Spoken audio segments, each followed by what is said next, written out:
السلام عليكم ورحمة الله وبركاته. عاملين ايه؟ اخباركم ايه؟ يا رب تكونوا بخير.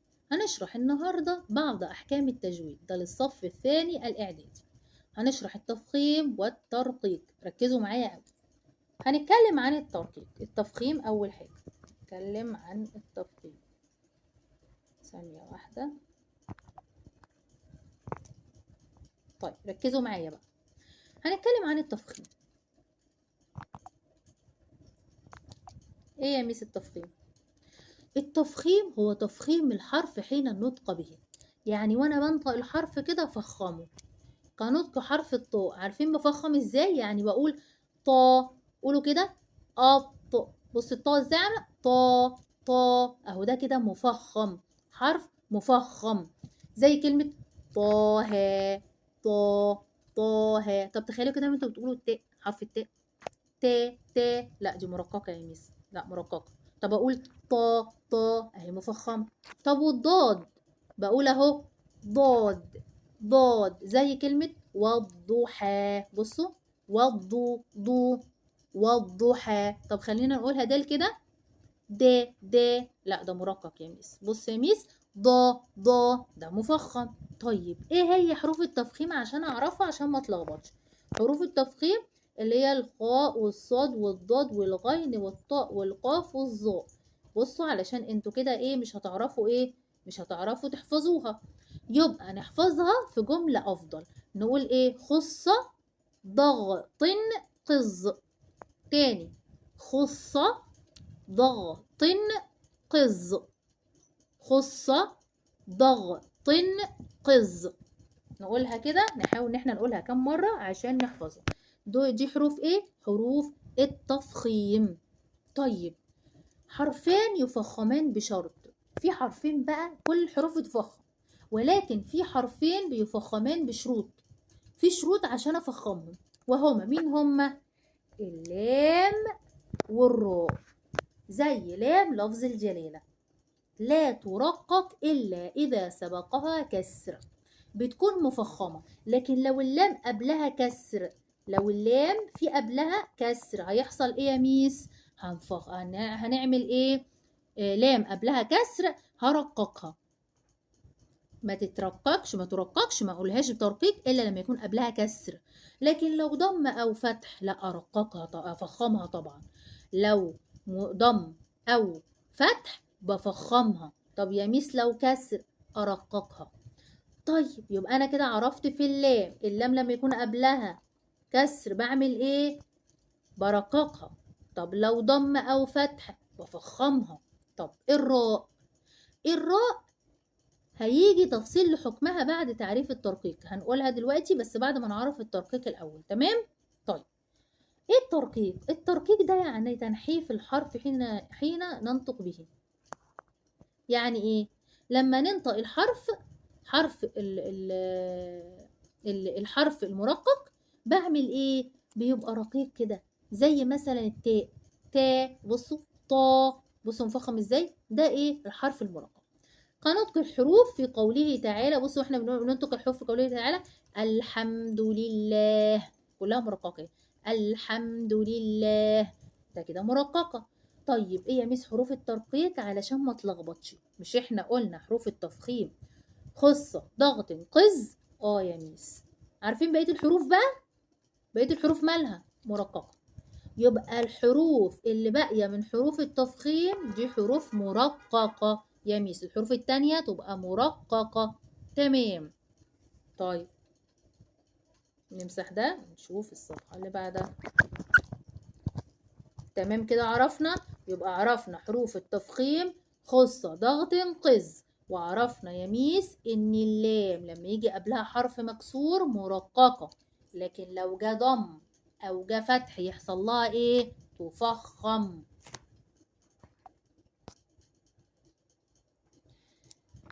وعرفنا حروف الترقيق وحروف التفخيم. طيب عايزين نعرف ايه تاني؟ حكم بقى حرف الراء من حيث التفخيم والترقيق، حكمها ايه يا ميس؟ اول حاجة عايزين ناخدها، نجيب اللون باين شوية. عايزين نعرف يا ميس تفخيم الراء. الراء هتفخم في 5 مواضع. 5 مواضع هنفخم فيها الراء. زي ايه؟ اول حاجة يا ميس اذا تحركت بضم، يعني لو الراء مضمومة. يعني اول حاجة عشان تركزوا اهو معايا، الراء لازم تكون اول حاجة لو الراء مضمومة عليها ضم يا ميس. تمام، يبقى هتعمل ايه؟ هنفخمها زي ما هنقول رزقنا، رو. طيب اذا تحركت بالفتح يا ميس ولو عليها فتح، يبقى انا هعمل ايه؟ هفخمها. زي ايه؟ يسرى، را، يبقى انا فخمتها. طيب لو حصل لها ايه تاني؟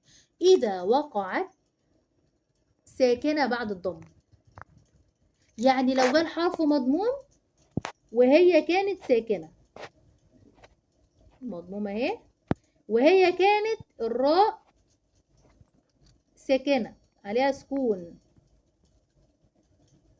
نحاول نعمل السكون اللي فوق ده. تمام، يعني لو الراء يا ميس ساكنة وقبلها مضموم هتبقى برضو مفخمة. زي فهجر، بصوا جو جر، شوفوا فخمت ازاي الراء. او بعد فتح، يعني ايه؟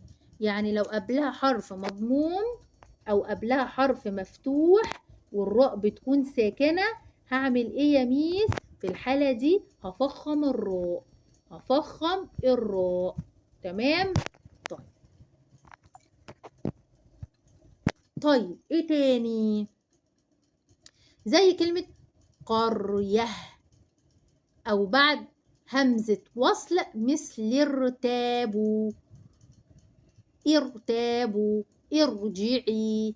يعني ايه يا ميس؟ يعني لو جاء قبلها همزة وصل، بصوا همزة الوصل عاملة ازاي، هتلاقوها عاملة ايه؟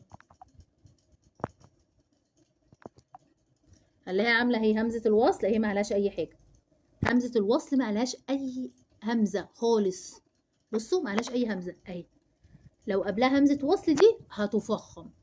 تمام. طيب ايه تاني؟ اذا وقعت بعد حرف ساكن سوى الياء، يعني لو وقعت بعد حرف ساكن، لو جت بعد حرف ساكن وكان قبل ذلك الحرف الساكن فتح او ضم. يعني لو جت بعد حرف ساكن، يعني لو في حرف ساكن وهي الراء جت بعده وكان قبل الحرف الساكن ده فتح او ضم. زي الامور، القدر، ده ساكن وده ساكن، يبقى ايه؟ يبقى هعمل ايه؟ يبقى يا ميس هعمل ايه؟ هفخم الراء. تمام. يبقى نلخصهم تاني تحت كده، بصوا تحت في اخر الصفحة نفخمها، قصدي هنلخصها. اول حاجة لو مضمومة تفخم، تاني حاجة لو مفتوحة تفخم، تالت حاجة لو جاء قبلها حرف مضموم وهي ساكنة، بعد كده لو جاء قبلها حرف مفتوح وهي ساكنة. تمام. طيب لو حصل ايه تاني؟ ركزوا معايا، قلنا لو جاء قبلها حرف مفتوح اهو، مفتوح وهي ساكنة. ولو حصل ايه يا ميس؟ ولو جاء بعدها حرف، لو جت ساكنة لو جاء قبلها همزة وصل، همزة وصل اللي هي كده، وجاء بعدها الراء ساكنة، همزة وصل وجاء بعدها يا ميس الراء ساكنة. ولو ايه؟ ولو هي ساكنة وجاء قبلها حرف ساكن، لو جت بعد حرف ساكن، يعني الراء موجودة وقبلها حرف ساكن، مثلا هنقول دال، حرف ساكن، بس قبل حرف الدال ده حرف عليه ضم، عليه فتح او ضم. يعني لو جه مثلا حرف مثلا السين، حرف السين ده لو جه مضموم او جه مفتوح وبعده حرف الدال ساكن وبعد كده حرف الراء دي ترقق. فهمتوا؟ يعني لو جه حرف عليه ضم او عليه فتح وبعد كده جه حرف ساكن وبعد كده الراء، يبقى يحصل ايه؟ يبقى الراء دي تفخم. تمام كده؟ طيب في 5 كلمات في القرآن، 5 كلمات في القرآن الراء تكون مفخمة، زي قرطاس، فرق، فرقة، إرصادا، بالمرصاد. في ال5 كلمات دول بس إن إيه؟ الراء 5 كلمات دول هتكون الراء مفخمة. في ال5 كلمات دول الراء تكون مفخمة. تمام؟ ماشي؟ عشان أصلا الراء قبلها أهو مكسور، وطبعا الراء لما يكون قبلها مكسور مش هتكون مفخمة، بس في دي هتكون مفخمة. تمام؟ طيب ترقيق الراء، برقق الراء فيما عدا ذلك، اللي هي لما اقول مثلا رزق، فرعون، بصير، يبقى هعمل ايه؟ هرقق الراء. تمام كده؟ يبقى انا هاخد كل دول تفخيم الراء. تمام؟ وبعد كده بس كده، بعد كده هرقق الراء، بعد كده هرقق الراء، في اي حاجة تانية هرقق الراء. تمام؟ طيب نراجع تاني علشان الدرس ما يكونش صعب، هسألكم وتشوفوا هتعرفوا تجاوبوا ولا لا عشان تتأكدوا ان انتوا فهمتوا. هسألكم، هقول لكم لما الراء تكون مضمومة ايه اللي هيحصل؟ اهي راء مضمومة مفخمة، برافو عليكم. راء مفتوحة مفخمة، برافو عليكم. طب راء حرف وبعده يميس الراء ساكنة، بس الحرف ده مفتوح أو مضموم، مفتوح في الأول مفخمة. طب يا ميس لو الحرف مضموم وهي ساكنة مفخمة. طب لا ميس، طيب لو جه حرف مثلا الحرف ده مضموم وجا بعدها حرف ساكن مثلا وجا بعدها الراء مفخمة. طب لو جا بعدها يا ميس حرف مفتوح وجا بعدها حرف ساكن وجا بعدها الراء، هيحصل ايه؟ مفخمة برضو. ايه ده؟ طيب لو جت همزة وصل، همزة وصل وجا بعدها حرف الراء يا ميس مفخمة. تمام.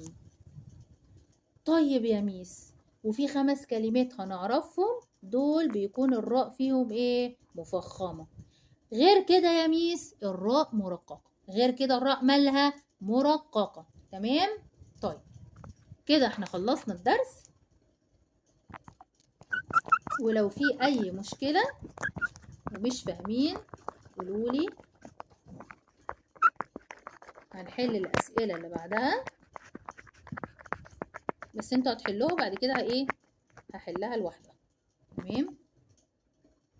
الاسئلة دي اللي تحت دي ودي هنحلها. يعني مثلا لو قالك اهو ضع خطا تحت الحروف التي تفخم، هتعملوها. تمام؟ وهنا هتحلوا بقية الأسئلة وهنحلها لوحدها. تمام؟ تبقى ليها فيديو لوحده. تمام كده؟ وأشوفكم إن شاء الله وبإذن الله الدرس القادم، والسلام عليكم ورحمة الله وبركاته.